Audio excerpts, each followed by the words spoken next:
ನಮಸ್ಕಾರ ಎಲ್ಲರಿಗೂ.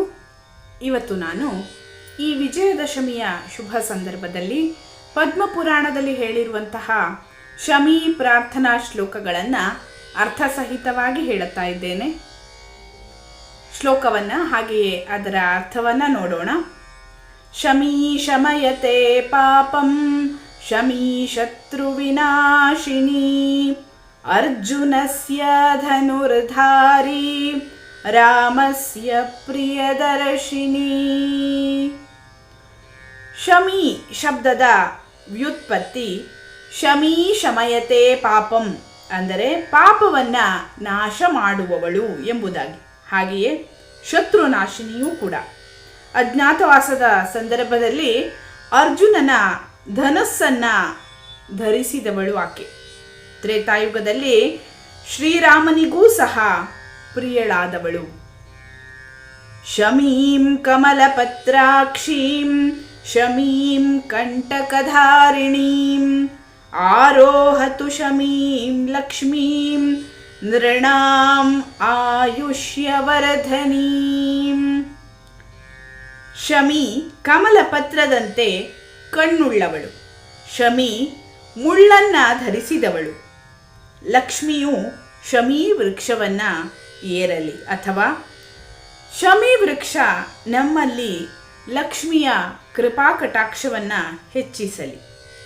ಹಾಗೆಯೇ ಶಮಿ ವೃಕ್ಷವು ಮನುಷ್ಯರಲ್ಲಿ ಆಯುಷ್ಯದ ಅಭಿವೃದ್ಧಿಯನ್ನು ಮಾಡುವಂತಹದ್ದು.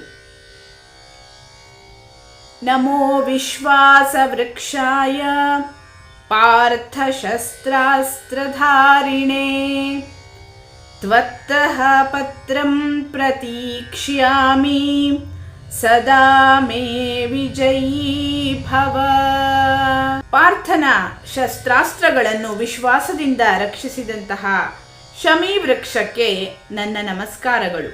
ನಿನ್ನ ಎಲೆಯನ್ನು ನನಗೆ ಅನುಗ್ರಹಿಸು. ನಿನ್ನಿಂದ ನನಗೆ ಸದಾ ವಿಜಯವಾಗಲಿ.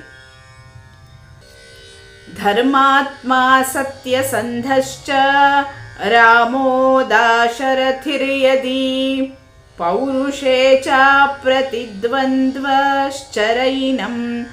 ಜಹಿ ರಾವಣೀಂ.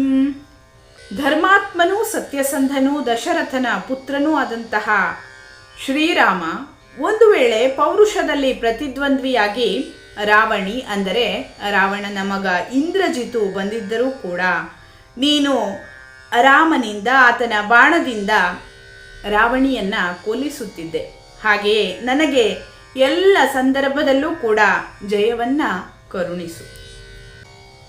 ಅಮಂಗಳಾನಾಂ ಪ್ರಶಮೀಂ ದುಷ್ಕೃತಸ್ಯ ಚ ನಾಶಿನೀಂ ದುಸ್ವಪ್ನಹಾರಿಣೀಂ ಧನ್ಯಾಂ ಪ್ರಪದ್ಯೇಹಂ ಶಮೀಂ ಶುಭಾಂ.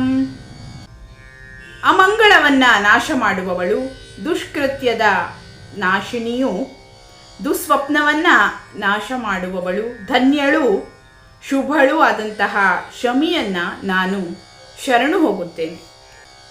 ಈ ಶ್ಲೋಕಗಳ ಮುಖಾಂತರ ಪವಿತ್ರ ಶಮಿ ವೃಕ್ಷವನ್ನು ನಮ್ಮ ಶ್ರೇಯಸ್ಸಿಗೋಸ್ಕರವಾಗಿ ಪ್ರಾರ್ಥಿಸೋಣ. ಧನ್ಯವಾದಗಳು. ಲೋಕಾಃ ಸಮಸ್ತಾಃ ಸುಖಿನೋ ಭವಂತು.